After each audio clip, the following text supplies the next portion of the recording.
Hi there, this is Allison with Let's Go Travel Tips. Today is Sunday, it's September 11th of 2022, and I want to start off today by pausing and noting that today is September 11th. Here in the United States, it is the day that the World Trade Center towers in New York were attacked, and there were attacks in Washington at the Pentagon, and a plane went down in that field in Pennsylvania. And I just want to say how important I think it is that we pause on this day every year and remember what happened, that we never ever forget. And I also would like to extend, of course, my condolences to everyone who lost someone that day, and also say how grateful I am for all of our first responders that we have here in the United States. And I know around the world that you have a lot of people who are just as brave, but how grateful I am for everyone who responded that day and for everything that they continually do to keep all of us safe and to respond when something happens. And I'm really grateful for everyone who serves our country to do their best to keep us safe and to protect us. I just feel like today is so important, and I didn't want to miss the chance to thank people and to mark this day as a really important day of remembrance here. So now we'll talk about some cruise news. I don't mean to move from something so serious to something so frivolous, but that's kind of what we talk about here. But I feel like the really important things in life are some of the things that we remember on September 11th, and we should always keep foremost in what our goals are and in our thoughts.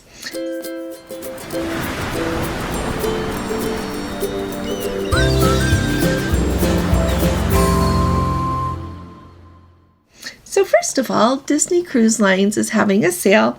They are calling it their Disney Plus subscriber deal. And so you pay for 2 guests, and then 2 guests get to sail free with you.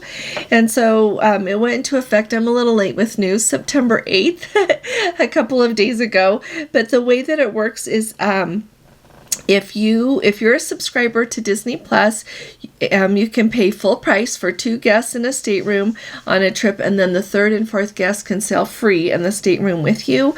And so clearly they're trying to get more people on their cruise ships, and they're trying to get more people to subscribe.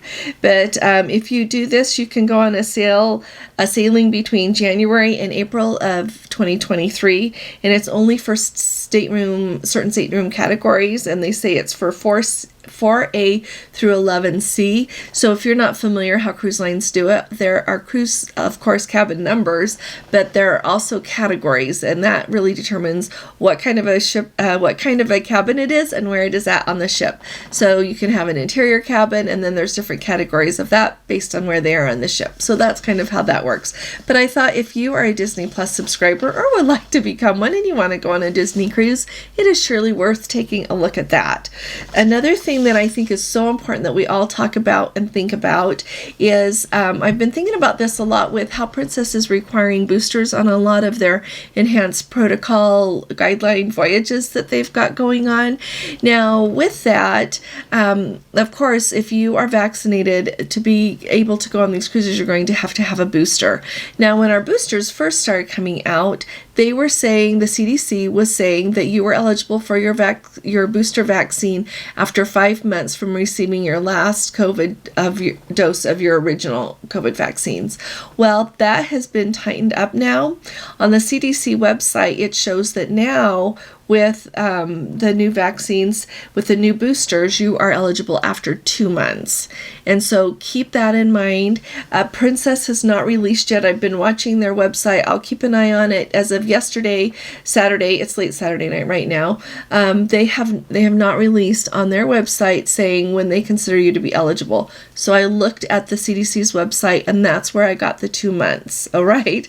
So the reason I'm telling you this is if you're on one of those voyages and you think, well, I've got 6 months or 9 months or whatever, you've got to pay attention to what the CDC is requiring. And hopefully we will hear more from Princess on what these requirements are, since they are requiring those boosters on quite a few voyages. Now, the next thing that I want to make everyone aware of, I know that we have got lots of our Let's Go family members here who sail on Carnival. And Carnival made a big announcement. They said that they have been keeping an eye on what the trends are ever since the cruising restart happened in 2021, and they have noticed some differences. So starting on October 1st, they are going to update their room service menu to offer more a la carte items that they think will meet cruisers, what their preferences would be a little bit more. So they are going to update that, and they are still, though, going to have like their complimentary breakfast. So if you're not familiar, like on Princess, like if you want to have breakfast in your cabin, they usually will put on your door the little card that you fill out and say what it is you want. You put it outside by like midnight, and then they'll come by and get it and bring your breakfast to you at what time in the morning you ask. When I was just on Holland America, they had the same thing going. They had a card. Now on Holland America, they had the things that were included, and then they had some other things that you could pay extra for if you would like to pay extra and have that with your breakfast. Same thing though, you would put it outside your cabin. I think on those they said by 2 a.m. and the next morning breakfast would show up in about the time that you asked. They said, I think within 15 minutes of when you asked. And mine was always early, which was nice. That was great. But anyway, I have not sailed on Carnival yet. I know I'm going to go on her in November of 2023 because that's where our national convention is. But if I don't go on before then, I'm excited to see how this works. But they say that you can still go ahead and access the room service menu anytime you want to. And they're still offering their complimentary breakfast, I should add, by the way, of delivered to your stateroom, along with more a la carte options. And then they are still keeping open the times in the main dining room. And so breakfast is going to be served in the dining room from 6 a.m. to 10 a.m. So it says complimentary continental choices with a la carte selections. And then for the rest of the day from 10 a.m. to 6 a.m., they're going to have a la carte selections, which I'm guessing is some breakfast items. I'm not really sure. But they're going to have things available for you to eat 24 hours a day, okay? And you can access, they say, the room service menu by calling or accessing the QR code in your stateroom. So I think that it's wonderful that it seems like they're adding some more things to their room service menu. I think that's really nice. And a la carte items are always, I think a la carte is always nice all the time, because then you kind of can choose something that you really would enjoy. Now, the next thing I want to tell you about is, remember when I told you about Princess sponsoring NASCAR as a way to try to get some more people to sail on Princess? Well, sounds like Holland America is going down that path as well, except for Holland America has just announced that they have just signed in a sponsorship with the University of Washington Athletics.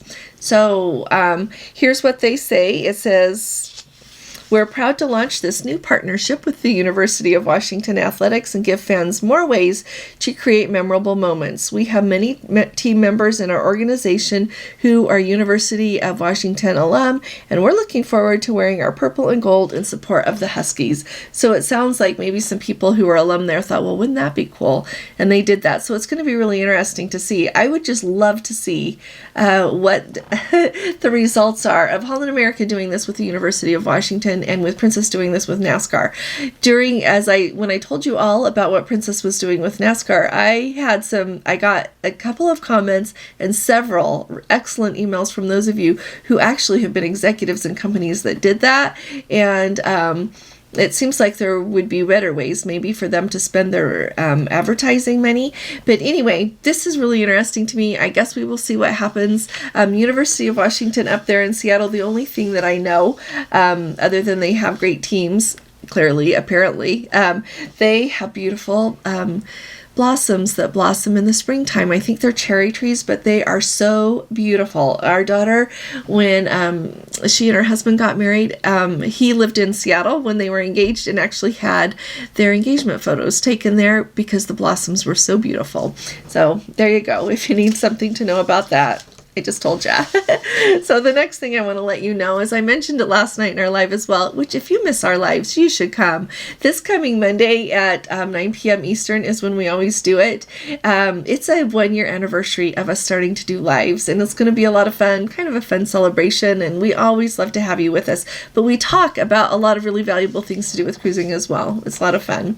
So anyway, Fincantieri Shipyard there in Italy, who makes a lot of the Princess ships and has actually made all of the recent ones, they announced that they are doing four new ships for Viking. And I think it's so exciting.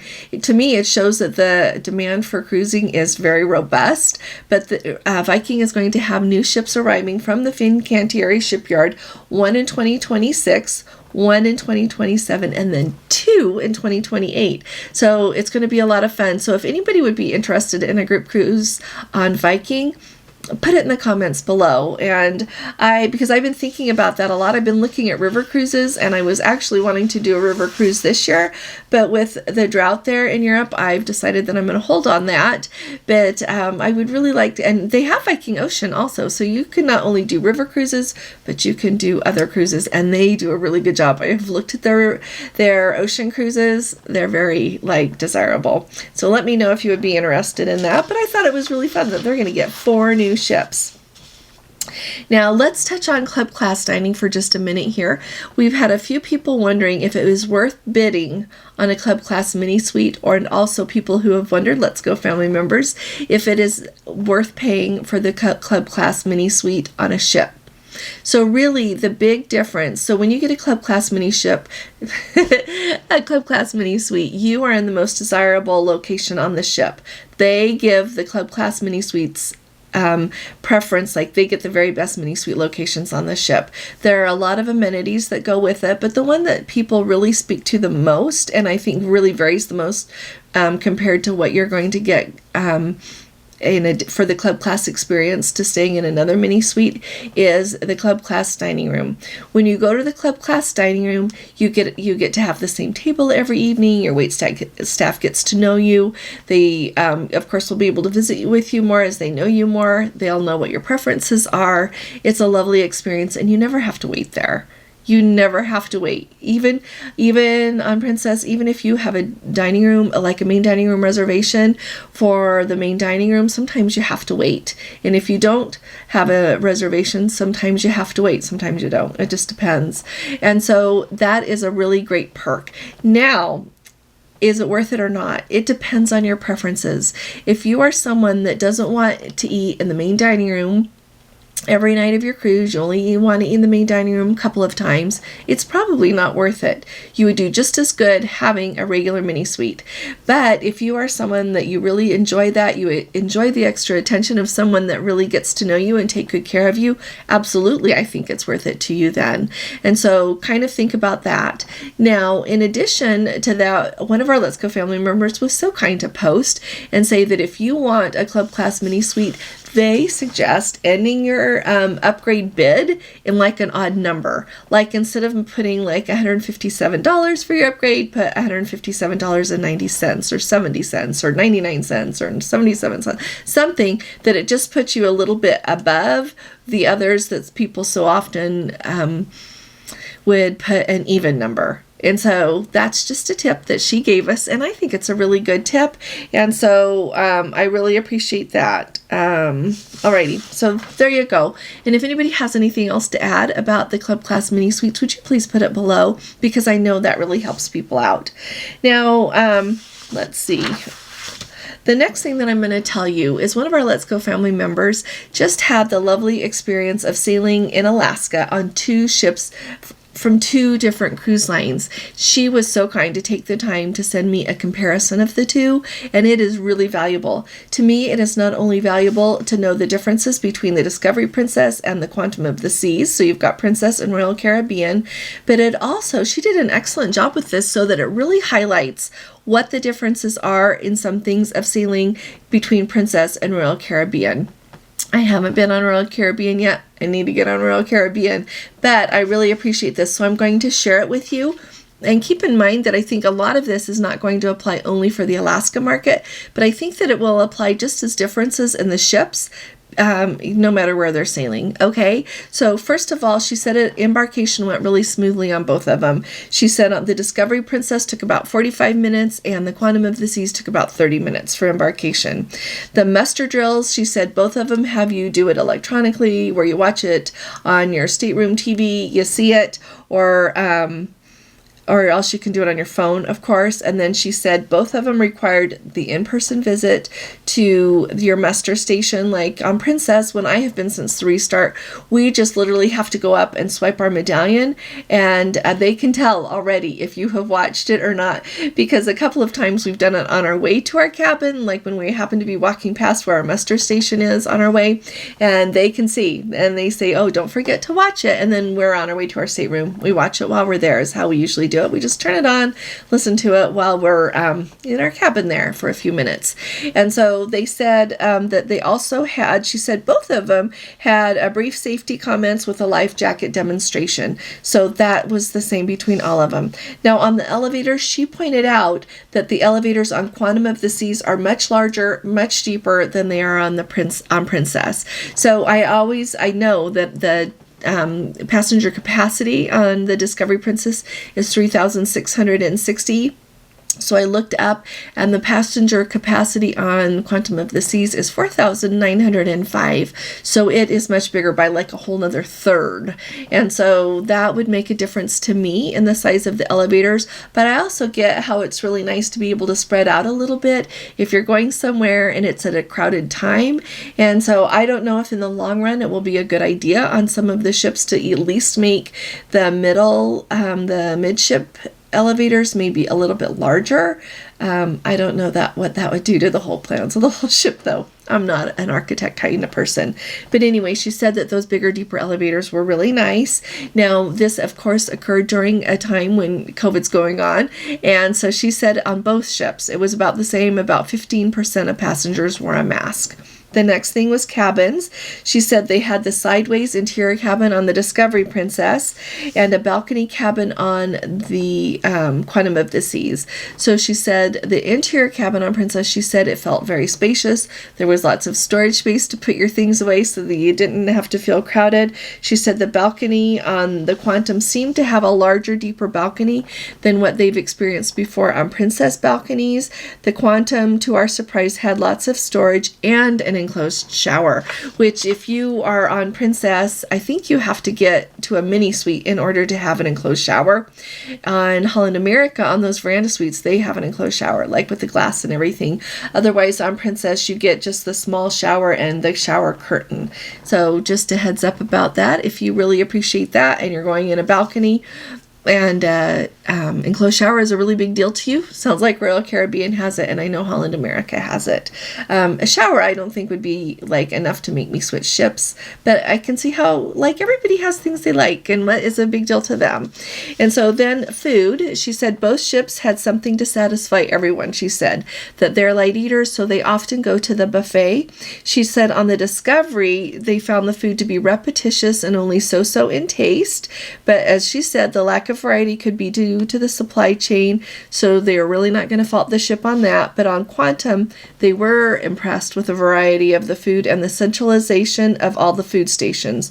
So the food, the breads, the desserts, and everything. She said on the Discovery, they really appreciated the availability of the buffet service, though, because it was open way more often than it was on the Quantum of the Seas. She said on the Quantum of the Seas, they had limited times for meal service. And so she said, but the staff on both ships was amazing. They took good care of them, and it was amazing. Like, isn't that what we always hear, at least 99.9% of the time, how amazing the crew is and the staff. They take such good care of us. As far as specialty dining goes, she said that they did specialty dining on both ships. She said they ate in the Crown Grill on the Discovery Princess and chops on Quantum of the Seas. She said they had filet mignon on both ships in both of those dining rooms. And she said the one thing she really liked on Discovery Princess was her husband could easily add a lobster tail to his dinner for a minimal cost in the Crown Grill, but that was not even an option at Chops. And she said that there was also an exceptionally significant difference in the cost between the specialty dining on both ships. I should have looked that up. I know that the Crown Grill is $29 a person, so I'll have to look up and see how much Chops is, but she said Discovery easily won in their comparison of the specialty dining there. Now, photographers, I think on Princess we're used to, you walk past photographers at a photography station and they always invite you to get your photo taken. And, there's good and bad to that. In a way, I can see it's a little pestery, but at the same time, Gordon and I have gotten our picture taken a couple of times that we wouldn't have, and every once in a while they turn out to be actually really good pictures. So there's that. But she said, so on Discovery Princess, they were invited often to get their picture taken. Usually, though, you say no thank you, as she said, and they don't bug you about it. But she said on Quantum of the Seas, they just had the photographer set up in their place where they were going to be taking the pictures with the backdrop, and they didn't say anything. They just let you come over and get your photo taken if you wanted, and not if you didn't. So that was a little difference. As far as the atmosphere goes, she says the Discovery is a beautiful ship, so they had no misgivings about sailing on her. She said they were a little bit worried about the Quantum of the Seas because she is so huge. She said it is spacious and bright, though, with a soothing color palette. And she said the Quantum had numerous large viewing areas throughout the ship, and they never had a problem finding somewhere to sit and relax both indoors and outdoors. So I think we are all familiar that on Princess that is the case. It's never hard to find a place to sit either indoors or outdoors and relax and enjoy yourself. And I was happy to hear she said the same is true of Quantum of the Seas. With tendering both the Discovery Princess and the Quantum of the Seas, they had to tender when they went to Skagway because, as you all know, of that rock slide there in that port. She said that the Discovery launched 3 tenders and the Quantum of the Sea launched 6. And so she said with Discovery, they're elite, so they were able to get off really quick. That was not a problem. She said with Quantum of the Seas, they are not elite, but they, had wanted to try that cruise line. And so she said it still went really quick. She was really pleased with how quickly they were able to get off the ship. They do the same way. You go get your ticket and then they call you when it's your turn. But she said it went really quick, and so she has no complaints there. With the casinos, though, I thought this was interesting. On Princess, you go to their casinos. Their casinos, I would say, are average size. They're not huge. They're not eensy-weensy. But she said the big difference is like on the Discovery Princess, it reeked of cigarette smoke, which is true. You walk through a casino and it always smells like smoke. I always like to walk through. Gordon and I don't gamble, but I always like to walk through and just kind of see what's going on. It's a funny side of me, probably. But anyway, I do always notice the cigarette smoke because I'm allergic to it. But she said that the casino there on Quantum of the Seas is really large and so well ventilated. She said it was amazing. So that made me happy. So if you really enjoy going to the casino and doing things there, that might be a thought to think about that.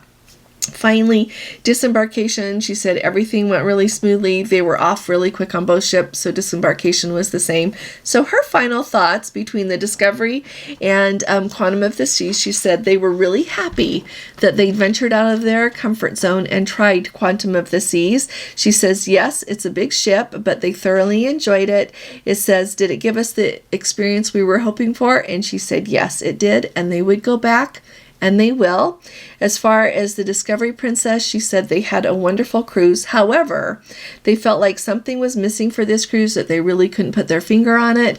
She said it was not a deal breaker, though. They've got more cruises scheduled on Princess and are looking forward to going. I think the next time they're going to go, though, they're going to go back on the Discovery to Mexico in February. This coming up February of 2023.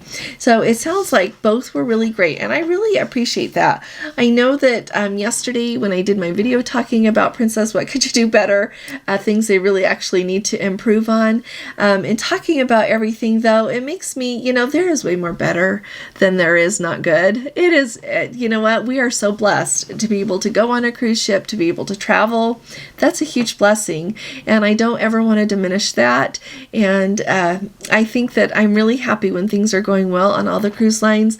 I don't think there's a best and a worst cruise line. I think there are different cruise lines for different tastes, and every once in a while things don't go as smoothly as we hope, but it certainly doesn't mean things will never go right again. So I hope that we all remember that as we're looking at where we're going to go next. and trying to decide which cruise line to try. I think all of them have something really good to offer. And the greatest one, I think, would be the joy of being on the sea and relaxing and getting to meet really wonderful people. So thank you all for sticking here with me during my video. If you've got more information, if you're on a cruise ship on any cruise line, we would love to hear from you. If you've got questions, put those below. I really appreciate all of your comments. Comment, let me know what you think. Let me know what you think about the boosters, and if you need to get those to get on your cruise soon, just everything. And if you haven't subscribed, please do subscribe. And if you appreciate these updates, please give this video a thumbs up. I'll be talking to you all again really soon. You all take really good care. God bless you. Love you. Bye-bye.